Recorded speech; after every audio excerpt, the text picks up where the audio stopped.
everyone, and thank you so much for tuning in to Own Being Unique TV. I'm your host, Myrhanda McDaniels, and today we have the special honor and privilege of speaking with the owner and operator of Fearless Dance Empire, Miss Keisha Johnson. Hello, Keisha. How Hello, are hello. you? I'm well. How are you? I am excellent. It's so fabulous to see you. Definitely. Definitely. Now, it truly takes heart and courage to reach from within toward the grace creativities abound to us. Many of our people have reached toward social mediums that may not inhibit positives or generate behavior that move them toward elevation. But you have blessed our community with a platform which encourages reach as a form of movement, pulling our youth towards academics and much, much more with Fearless Dance Empire. So, my question to you is, has this become a gateway outlet for many, replacing what used to be recreation? Definitely. Prior to COVID, it was already something that a lot of young people, we have adult program, we have men and women as well dancing, and they all really enjoy just the opportunity to come together, the camaraderie that is shared amongst parents, amongst the community. And so then once COVID happened, I thought that I was really going to be in trouble because, that's your business. And a lot of times you don't want to see your business fall down. However, it definitely provided another opportunity for more people to, utilize dance as a way of communication, as a way of releasing themselves and expressing themselves. So it was definitely a great opportunity for COVID, to constantly be able to support our business as well. Yeah. Yeah. Now, question for you in conjunction to that. So, was your business birthed out of everything that happened or took place with COVID, or were you already up and running? No, we were already up and running. We started back in 2014 as a business. It started out prior, to that, just being an after-school dance program. A principal asked me to provide a program. I did not have a program. I was just a part of another after-school program, and I just taught them a dance for the end of the show. And then the principal was like, "I need your program." I'm like, "Program? Have a program?" So I put together a program, and then I had 22 beautiful young ladies, to trust me to teach them the art and discipline of dance. And that really was what took off the business. And so many people saw us on Instagram, like, "Oh, I want my child to be a part of your program." I'm like, "I don't have another program." Right. So then I created a Saturday program. So it was already kind of going before COVID. But then, of course, once COVID hit, you had to enter into a different mindset, a different perspective on how you're going to be able to still have that reach, how you're still going to be able to continue your mission, but still also be authentically true to your brand and to your, company. Yeah. Now, how has your personal perseverance helped to reproduce that same fearless pursuit that you had? So I can say initially, I've always been that type of persevere, that always type of person. I never look at the negative, which sometimes may not be good, because I'm just so focused on the greater picture, the bigger picture, which is the ending, and how I can become better, how I can, do more. Even though, yes, we may end a show and it's a success. Okay, well, what went wrong? What can we do better for next show? How can we outdo this show? I just want to constantly be able to grow.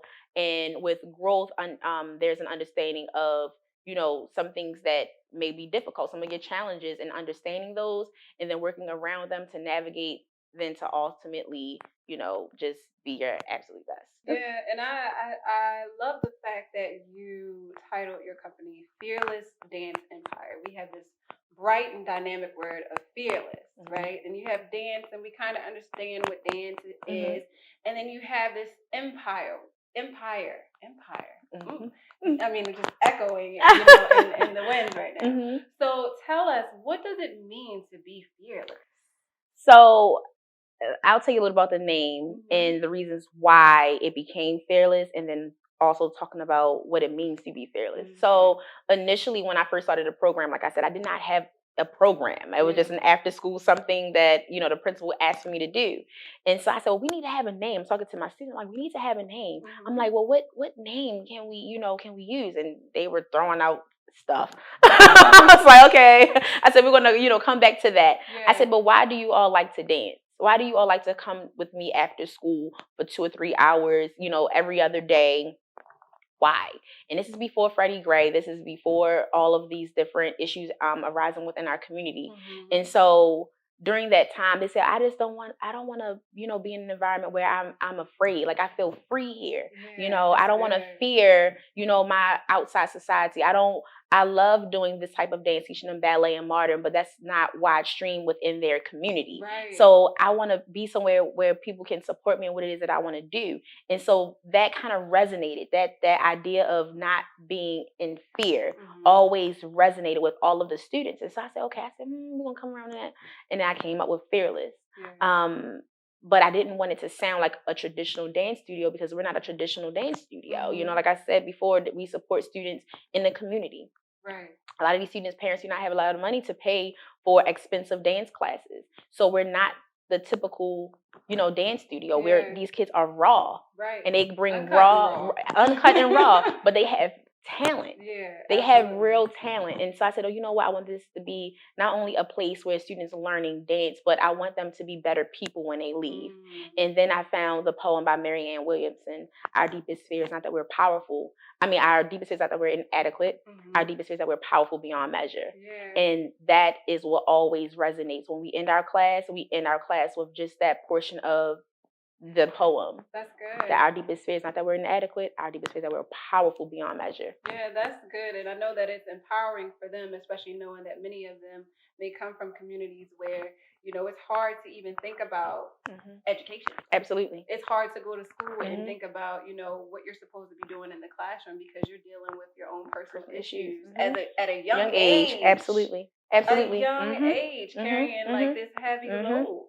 So the fact that you have created this space for them where they can be free and be fearless is empowering, and it is definitely going to plant many seeds to come. And the fact that you stepped into this business, you know, the way that you did, where you had to face your fear, you are in fact being that example for them to see. When I was in school, I was still in college, and working really hard and tirelessly to ensure that I was going to continue my, you know, education. I didn't want to quit. And so my students saw that. They saw that I was still working, you know, I worked at Starbucks because Starbucks was the only job that could really fit in with my college schedule, and I didn't want to quit school. And then I, you know, lived on my own. So they saw all of these different moments with me, and then they were still there to celebrate me that following year when I graduated from school. They don't really have a lot of, you know, people who they can look up to that graduated from school, and be able to still continue to have a business. And so once they saw all of these different milestones that I was accomplishing, it really pushed them 10 times more. Yeah, I'm so happy to hear that, because our kids just need to, one, know that they have somebody that cares about them and that are going to love them and support them. And two, they need that consistency in their lives. So the fact that you are creating this realm of consistency allows them to have a safe space, and not only have a safe space, but be able to trust you. Because they thrive off of being able to build positive relationships with us. So it would be totally different if your countenance was one where, you know, you have this beautiful dance background and you coming in talking about 5, 6, 7, 8, and they like, who this chick? Right. You know what I'm saying? Because Absolutely. in many communities, it's that's like how that. it is. Absolutely. You know, it's like, what do you mean? And you have to break through this wall before you can even get to their heart. Absolutely. So the fact that you have done that and you're continuing to do that is awesome. Thank you. Absolutely awesome. Thank you. Has the result of recent climate shifts, as the global pandemic, forced you to create new avenues to reach the learners that take part in what Fearless Dance has to offer? Absolutely. So one of the things that this pandemic has offered us was a different mindset on how we are able to reach our students.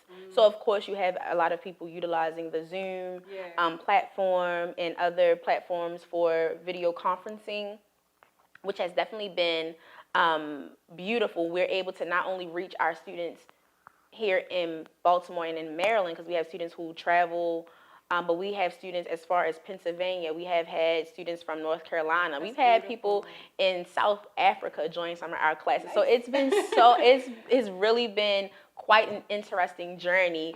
And for us to be able to see that we have reach, we have scope, and hopefully after the pandemic, we're still going to be able to still utilize these platforms, but then also expand our reach by traveling to some of these other places and scaling our program. That would be so nice, because there's many other kids who are looking for and needing and desiring the same services that you provide. So the fact that you can go out of the scope and the realm of Baltimore City and take it to other inner city schools and other inner city environments is like a blessing waiting to be had. Truly, truly. Thank you. Ooh, you're welcome. What can our young viewers expect to achieve in your program? So firstly, dance is one of the last things that we actually do. Yeah. So dance is one of the last things we actually do. We focus on, like I said, the whole child. So this is a holistic dance program. So you're not just going in doing 5, 6, 7, 8 plie, stretch, being robots. I want to know how you're doing mentally, physically, emotionally. Yeah. I need to know all of that, because if I'm going to be an educator, I have to know how to educate you and reach you where you are. Yeah. And every student they're all different. Absolutely. We have twins, they're all different. Yeah. Triplets, they're all different. Right. So knowing that these students have so much to offer, but a lot of times it's not really being tapped into, because we have a lot of, educators who just educate. Yeah. And that's it, right. And so it's like everyone is not the same, and you have to be able to reach these students where they are. And so really getting to know who they are as an individual, being able to, not put them all in the same basket, put all my eggs in the same basket, because sometimes at dance studios you have like the chosen few who will always have solos, who always have, duet trios, get all the opportunities. I try to give all my students all the same opportunity. No matter how how you are in ability wise, how many years you've been in our studio. If I see that you are driven, I'm going to give you the opportunity, because something in that child wants to be here. Right. There's a leader in everyone. Yes. So this is the opportunity for you to understand your leadership, understand who you are, how to utilize dance as your voice, and how to be yourself, and how to be better than yourself, not anyone else. Like, your competition is with you. Thank you. Yeah, how to be better than yourself. And you are really breaking the mold, because in the educational component, when you're adding in dance to many of these schools, they want you to go by a certain model, a certain curriculum, and all these other crazy things. And many of them don't understand what you're doing. Many of them don't understand that, you have to deal with that social. And if you can't get to the heart of that child, that you can say anything to them and they're not going to hear you. So I'm so glad that you have this program and that you're offering it to learners in a way in which they can receive it. Absolutely. You know what I'm saying? Like, you're speaking their language, and they're finding confidence and comfort in knowing that they have somebody that they can talk to that's not talking over them, but they're talking with them, and they're a part of the journey. They're a part of the experience, and they're a part of the process. And that is so uplifting for our kids. It is. It really is. I mean, and I can just attest to that for the simple fact that, my program is in various Baltimore City schools as well. Yeah. And like you said, they don't. Well, I don't want to jump to this. No. Oh, okay. Keep So going. you do have to go by a specific structure if you're a dance teacher within the schools. But a lot of schools hired me as an independent, like, contractor for the for the schools to provide dance. And what it has afforded me, firstly, was creativity. It pushed me to become way more creative than what I have ever been, because I was taught ballet, modern tap, jazz, African hip, those styles of dance. I had to really become creative, because I had 8th grade boys. Yeah. I had students who did not want to be in my class. It wasn't like it was a selected, group of students who wanted to dance. It was students who did not want to be there. Yeah. So how can I connect with them? I had to meet them where they were and teach a style of dance that I was not comfortable with. Like I had to teach them crump. Yeah. You know, I'm like, okay, well, let's talk about crump. You know, like that's something that looks cool. You know, it's in Compton, California. It was, you know, birthed out of the hood. Yeah. You know, they were using that as their voice to be able to, you know, express how their lives are going and what is happening within their lives. And so I gave them that tool and gave all the students the same music. They came up with different themes that were plaguing their community. Like they were talking. They said, well, yeah, we have police brutality. We have food deserts. They were utilizing what they were seeing and being able to articulate that in words that I never heard fifth, eighth, you know, graders saying. And I made them put together their own choreography. They had to showcase police brutality without using any words, showcasing it through their, you know, movement as in crump. And then from there, they really enjoyed. They found their voice. That's exceptional because a lot of people, and I'm not even going to put the emphasis on people. I'm going to say a lot of adults think that some of our kids or many of our kids don't have anything to say, and they don't, and many of our children lose out on being able to express themselves because of that absolutely, you know, that negative idea, dynamic, absolutely, that they putting out there. So the fact that you're allowing them to utilize their voices and vocalize what it is that they need to get out is amazing because that's why a lot of our kids commit suicide because they got all of this stuff, the stresses from the world on top of school and all this, and many of them, it's just so many. It's a lot, you know, absolutely, a lot. And so the fact that you are helping them to release that through their artistry is therapeutic. How does it feel to impact the lives of those who look just like you? Wow. First, that's a very loaded question. And it's definitely a responsibility. I every day I get up, I think about my students. You know, I think about what they could potentially be. And it always just moves me emotionally for the simple fact that they have someone who believes in them and someone who wants them to achieve and wants them to, you know, just be their absolute best. And so every time I think of it, it always moves me, you know, in a very emotional way because I've seen many of them grow up from, you know, 4, 5, 6, 7 year, 8-year-olds, you know, and then mature and become these beautiful, not just only dancers, but beautiful people.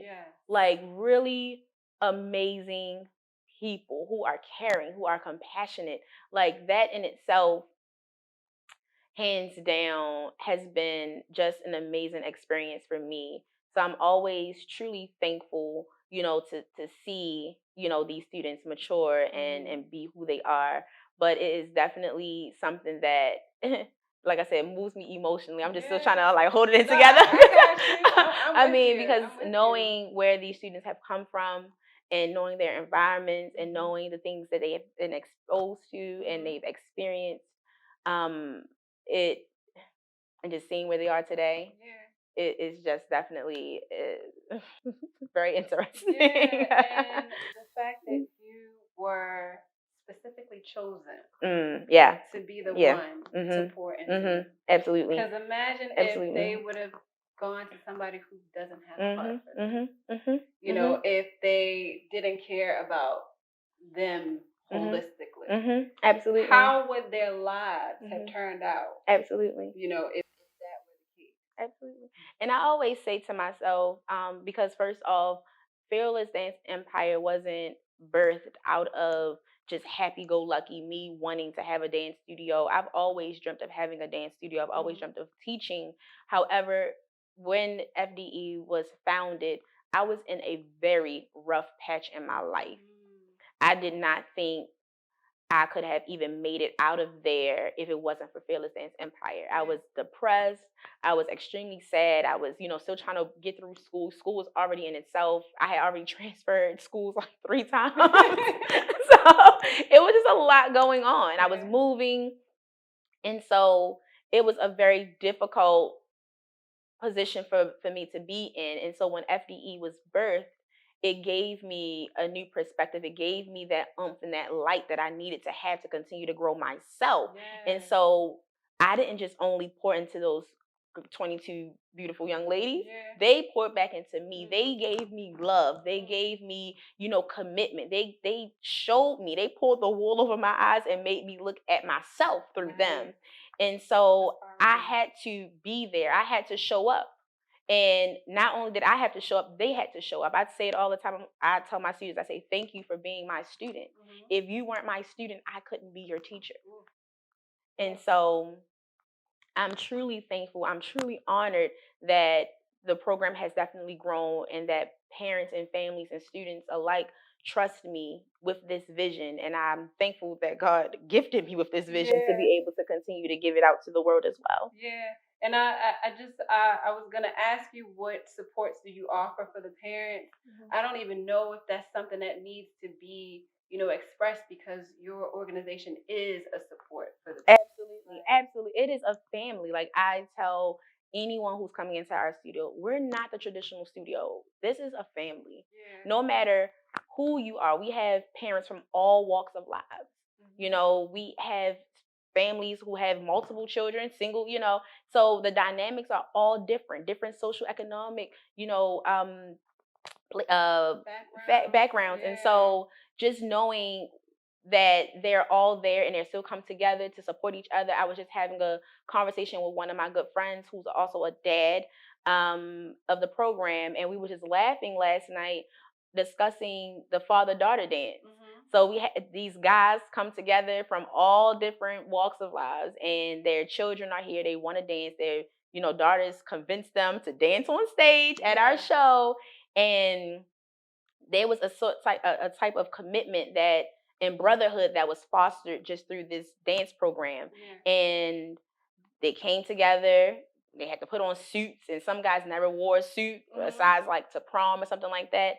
And knowing that they were all different, they went through that together, having to learn how to tie a bow tie, having to sit there and support their daughters. So the camaraderie that our parents have, with the studio is definitely out of this world. Right. They have conversations about just supporting each other when it comes down to things outside of dance. We support the families and the parents if they're having other endeavors, books, and fashion lines, whatever it is. We have that type of network, and we support our parents because we're family. Yeah, you know what? I could sit here and talk to you all day, but I know that you have some things to do. So before we let you go, can you let our audience members know where they can go to tap into the FDE brand? Absolutely. You all can visit www.fearlessdanceempire.org. Visit us on Instagram at FD Empire and on Facebook at Fearless Dance Empire. Well, you heard it here, guys. This was an amazing interview. Like, I am just floored. I could talk with Miss Keisha all day. Thanks again for tuning in to Own Being Unique TV, where we have the opportunity of highlighting individuals who take ownership of who they are by operating in their uniqueness. We'll see you next time. Peace.